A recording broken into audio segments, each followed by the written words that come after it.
Undeclared wars are commonplace. Tragically, our government engages in preemptive war, otherwise known as aggression, with no complaints from the American people. Sadly, we have become accustomed to living with the illegitimate use of force by government. To develop a truly free society, the issue of initiating force must be understood and rejected. What if sometimes, to love your country, you had to alter or abolish the government? What if Jefferson was right? What if that government is best which governs least? What if it is dangerous to be right when the government is wrong? What if it is better to perish fighting for freedom than to live as a slave? What if freedom's greatest hour of danger is now?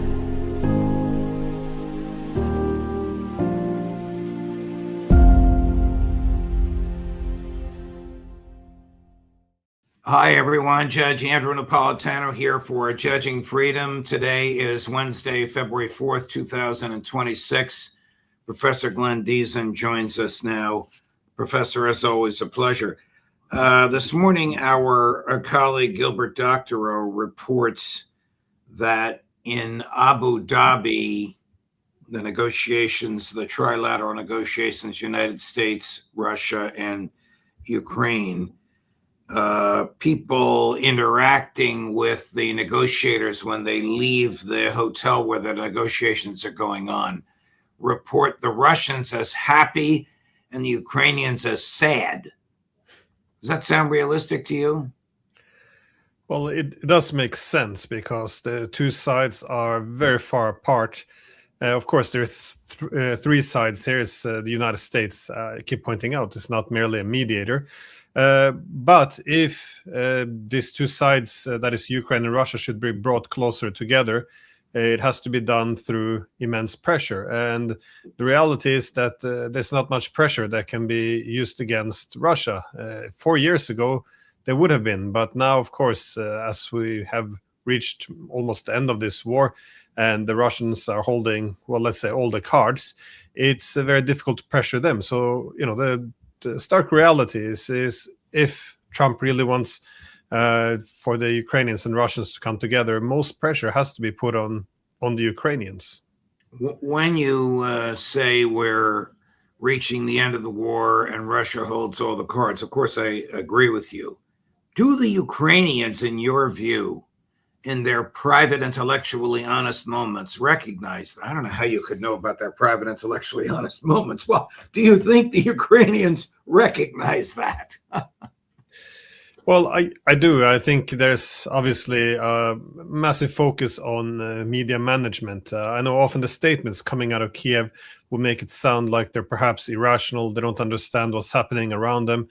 But again, I think media management on the narrative control is a key part of this war. So it's important to signal to, especially its Western allies, that it can still win, they're still fighting, because as long as they're saying this, then the weapons can come and they can still stay in the fight. They have more to negotiate with.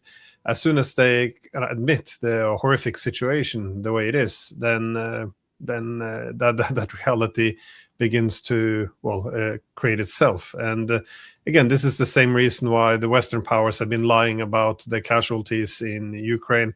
It's why they've been lying about the effect of sanctions. They've been lying about all the progress on the front lines, the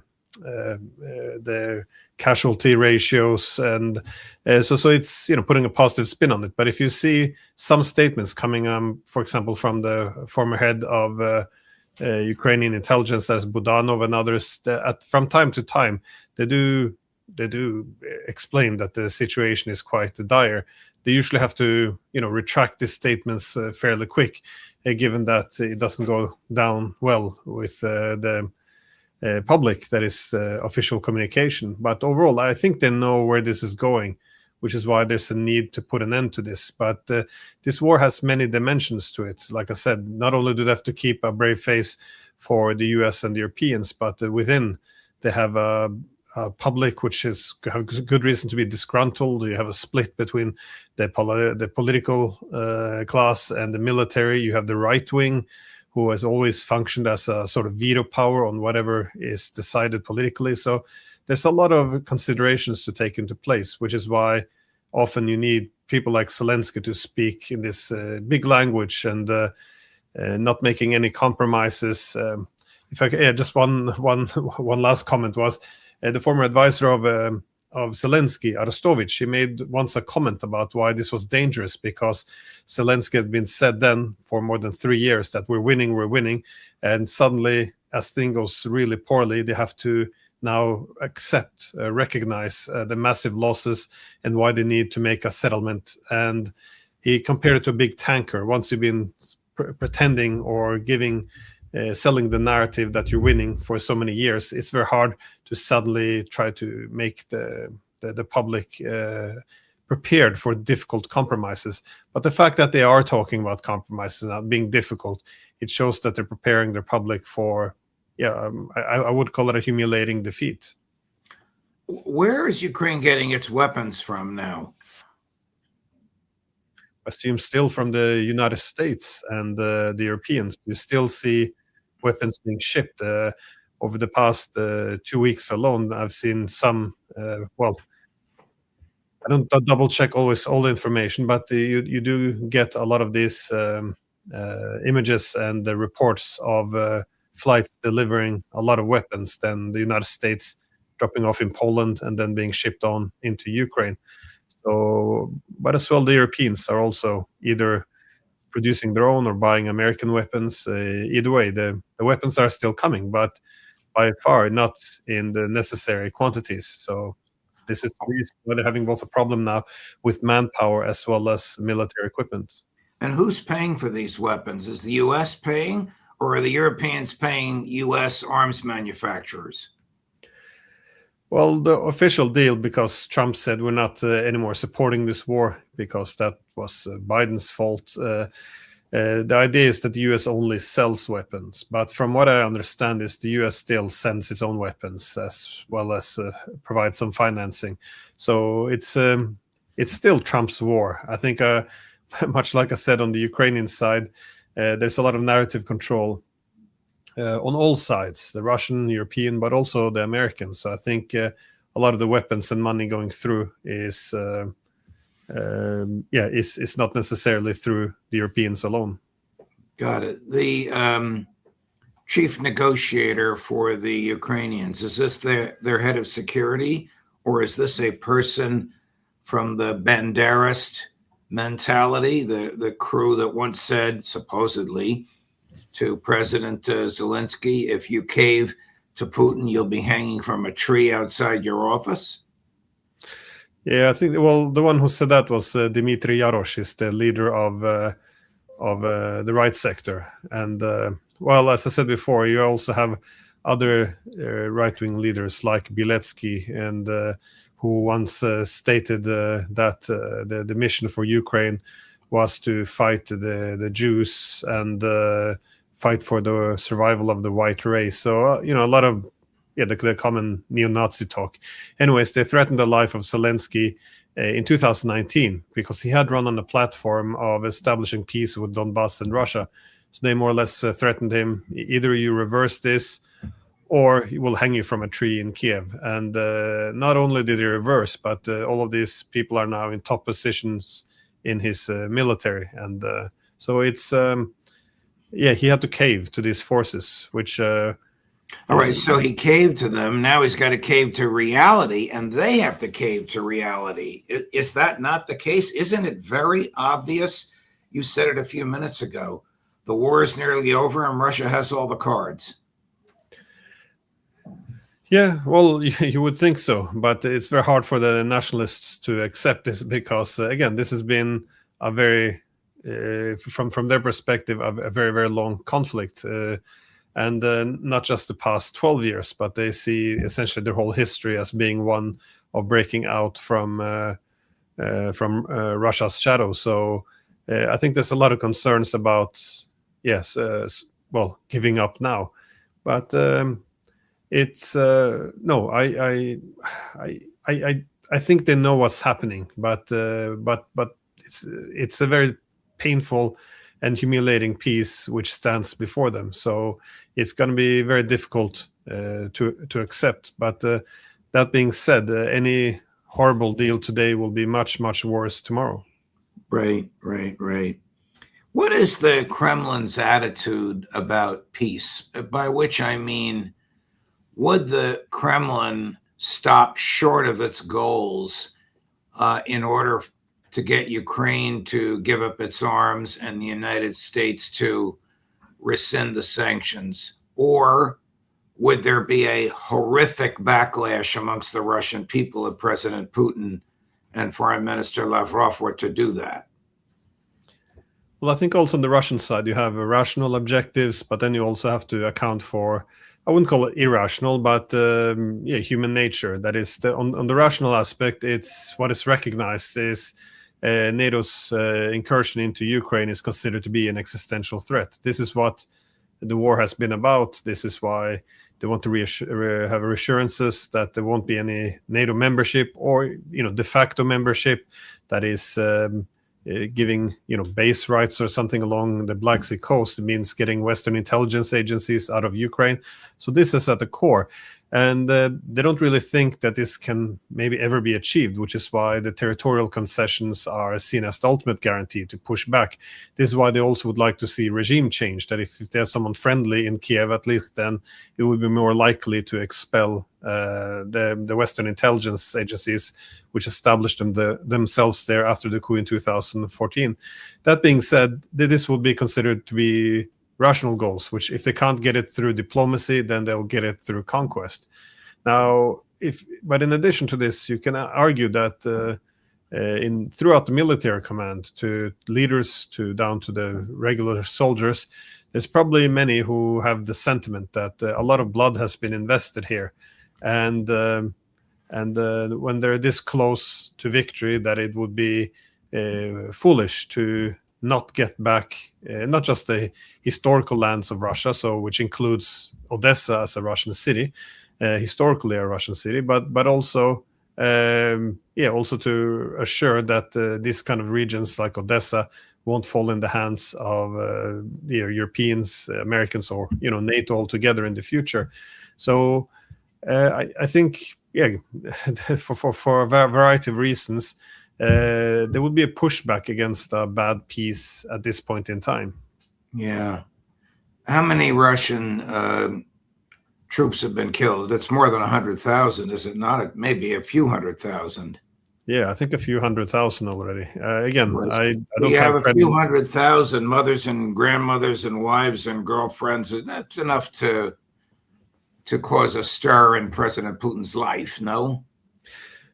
No, exactly. And when wars are over, when all the battle-hardened men who have experienced horrors on the front line come home, it's usually not without trouble either. So this is not just a problem for Ukraine. This will also be a problem for Russia. But again, as you said, about hundreds of thousands of deaths. It's then going to be very difficult to explain to the public, well, what we got were some reassurances from the government in Kyiv, which we don't trust, and NATO, which continues to call for our destruction. They have given us some reassurances like they've done in the past that they won't expand anymore. It's going to be very hard to sell this as a victory. So I think they want very firm guarantees, which means not just written guarantees on no NATO expansion, but they want the territories to make sure that this is not within their control. And ideally regime change as well in Kiev to really make sure that this is a victory. In short, I think they want capitulation. And this is the problem, that capitulation, if not on the battlefield, then in diplomacy. And this is probably why the demands are so high, which is probably why the Ukrainian negotiators are not looking very happy at the moment. Do you suspect that more than just Ukraine is being discussed? I mean, for example, might the Russians be offering President Trump some sort of an off-ramp with respect to Iran in order to get him to pull back on his often stated plans to attack Iran? It could be. I think the primary objective, the principal objective of Russia is the European security architecture, because I'll get to Iran, but the way this war is seen is the reason why we have a war in Ukraine is a symptom of a collapsing pan-European security architecture that we never established a mutually acceptable security architecture in Europe after the Cold War. Instead, the recipe for stability was just to gradually move NATO to the east and shift the NATO military infrastructure closer and closer to Russian borders. So this was the main problem. For this reason, they would like to see a wider agreement so we don't play out a similar crisis, because there's many possible flashpoints. There could be efforts for regime changing Belarus. We can have NATO trying to position itself in Moldova, Georgia. There's a lot of crises that could come. So, and we already seen some indications of this, what the Russians want. A few months ago, Keith Kellogg, of all people, he was giving an interview, and he was making the point that in a peace agreement, it might be necessary to also accept that NATO won't expand to Georgia or Moldova. So for me, this was a bit of source of optimism, because it suggested that the White House recognizes that this is not simply a war about Ukraine. This is a broken Europe. So we have to find a way of not basing security on expanding military blocks, but instead finding some recipe for indivisible security. You're telling me that I should believe the unbelievable, and that is that General Kellogg was recognizing reality for a change. Yeah, that's why I was a bit surprised to hear it from him. He's had some horrible statements over the past few years. He's Right. also the one back in 2023 wrote that something along the lines that using Ukraine to weaken Russia as a strategic rival, allowing us to focus on China. This was somewhat the acme of professionalism. And I remember I tweeted out his comments, and then he replied to me saying, "Well, this is something he learned it from Sun Tzu or something," which is I think he misread it, but sorry. And anyways, going over to Iran, it might be something could happen. I mean, I haven't seen any indications of it, but much like the way Russia took Obama's chestnuts out of the fire with Syria, that is after he had pledged to attack, something similar could happen now, of course, with Iran, because I think Trump locked himself in. I think he wanted to sail his big armada up to Iran's borders and essentially make a little deal, like we'll bomb you a little bit throughout the day or 2-3 days. Just a few precision strikes, you can hit something symbolic, and then we'll call it a day. Essentially a bloody nose attack. Just as long as you don't retaliate, then there won't be a bigger attack. Iran essentially sees this as being extremely dangerous to make this to allow its deterrence to be weakened in this way. It would be like Iran suggesting just to bomb Washington a little bit. So, Right. So it's not going to happen. So they made it very clear, any attack, and they emphasized this. The foreign minister even wrote a tweet with any in capital letters, saying if you attack in any way, you will get full retaliation from us. That means striking any countries which assist you, all U.S. military bases and assets in the region. We're going to hit Israel no matter if they participate in the attack or not. So essentially, they will set the region on fire. And this is problematic for Trump, because I think he wants low-hanging fruit. He wants another Venezuela, like a one-day operation, sail home and claim victory. Does the Kremlin believe that Trump is a worthy negotiating partner? Because in 36 hours, the New START treaty expires. The Kremlin has offered to extend it for a year. They haven't even gotten a response. They haven't gotten a yes, no, or a maybe. Is Trump waiting till the last minute, or does he want to foment a nuclear arms race? Well, I don't think they take him very serious as a partner, simply because he keeps switching back and forth.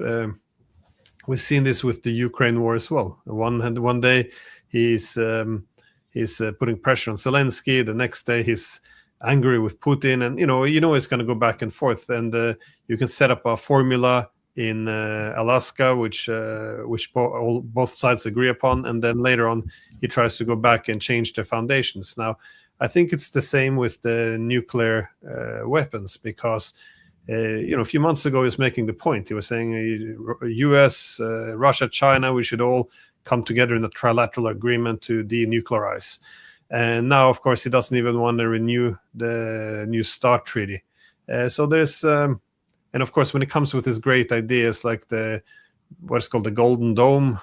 With it, he doesn't seem to care that it disrupts the possibility of arms control. So I think they seem as impulsive, a bit reckless, and his negotiation tactic. It's not possible to do what you usually do in this kind of deal making, that you lay the foundations, you slowly build upon it. Instead, he keeps pulling out the bottom pieces all the time and want to essentially renegotiate.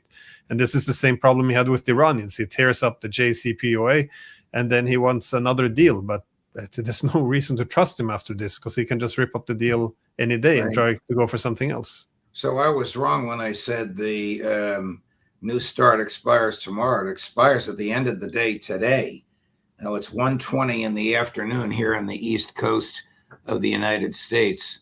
So in 10 and a half hours, unless Trump accepts Putin's offer, that treaty has expired. Let me ask you. I'm sorry. I know. I also thought it was February 5th, so I must have making a mistake as well. Yeah. This is a little off the wall, and it's not what you and I normally discuss, but it's Jeffrey Epstein, because this creep from the grave has intruded himself into Norway. Is the son of Norway's crown princess on trial for rape, and was he accused of committing another rape while he was out on bail waiting for the trial to start? Well, there are some. I'm not familiar with all of his crimes. I don't follow the Norwegian media very thoroughly for variety of reasons. But no, there has been a lot of problems with his criminal behavior, rape being one of them, and also some problems with drugs. And yes, that's I think that picture says 1,000 words. Right. But of course, his mother has been, who's the crown princess, has been having a very long relationship with Jeffrey Epstein, and the main criticism is that there's been just a lot of correspondence going back and forth. She visited there, I think, not just in New York, but also on the island. She, even after it became known that he was a sexual offender, she still kept up the contact. And again, it's causing some stir in Norway, given that, the whole revelation reveals essentially that you have all these powerful networks of political elites who are, I guess, united by a contempt for democracy, a preference of these power relations, and of course perversion. So I think there's people want to see some blood. However, wow. We have other politicians who have done much worse things, but I think she's easier to sacrifice. When her husband becomes the king, does she become the queen? And what becomes of this boy? Not a boy; he's a young man. Well, from what I understand, he's not the son of the prince. He came before. So I don't think, I'm not quite sure. I'm not following the royal lineage very well, but the idea is that he should. She's supposed to be queen, but we have now newspaper articles suggesting that this is perhaps she's not suited to be queen anymore, given this inappropriate behavior. Now, again, I can understand this criticism very well. I mean, the monarchy doesn't have any power anymore. It's more of a conservative, it has conservative purpose. It's more of a cultural issue or a national symbol. That's essentially their job. So if they can't even do this part right, that is to present the country in a proper unifying way, then it's not a good day for the monarchy. And so many are now arguing that perhaps she shouldn't be queen. Wow. All right. I'm sorry to have to bring this up. We normally are on a higher plane of the issues that we're discussing. But there's an interest in all this. This Epstein stuff is captivating the United States. I mean, the former president, Bill Clinton, and his wife, former First Lady, U.S. Senator, and Secretary of State, are about to be interrogated under oath about their involvement, if any, with Epstein. And now the former president, Bill Clinton, who didn't want to testify, says he not only now wants to testify, he wants the interrogation to be in public. So this stuff just keeps going on and on and on this side of the Atlantic. Professor Diesen, thank you very much. Thanks for letting me take you across the board, including to this tawdry stuff involving this kid and his mother with Epstein. I appreciate your patience and your analysis as always. We'll look forward to seeing you next week. Thank you. Thank you, Professor. All the best. Coming up at 2 o'clock today, Colonel Douglas McGregor, and at 3 o'clock, the great Phil Giraldi, Judge Napolitano for Judging Freedom.